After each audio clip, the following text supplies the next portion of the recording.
సార్వత్రిక ఎన్నికల్లో భాగంగా ఏపీలో ఈ నెల 11న జరిగిన పోలింగ్లో పెద్ద ఎత్తున విమర్శలు రేకెత్తాయి.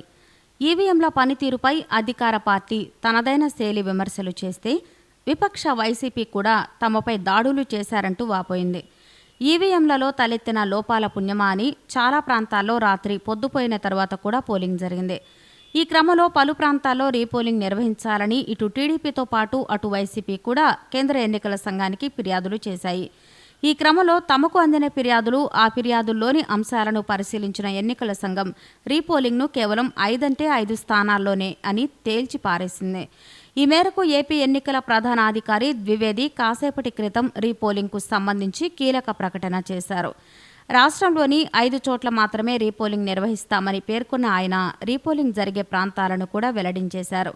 నెల్లూరు జిల్లాలో 2, గుంటూరు జిల్లాలో 2, ప్రకాశం జిల్లాలో ఓ చోట మాత్రమే రీపోలింగ్ నిర్వహించనున్నట్లుగా ఆయన ప్రకటించారు.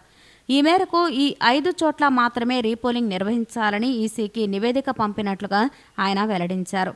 తీవ్ర ఉద్రిక్తతలు, పెద్ద ఎత్తున ఆరోపణలు వినిపించిన నేపథ్యంలో రీపోలింగ్ కేంద్రాల సంఖ్య చాలానే ఉంటుందని అంతా అంచనా వేసినా రీపోలింగ్ను కేవలం 5 స్థానాలకు మాత్రమే పరిమితం చేస్తూ ఎన్నికల సంఘం నిర్ణయం తీసుకోవడం గమనార్హం.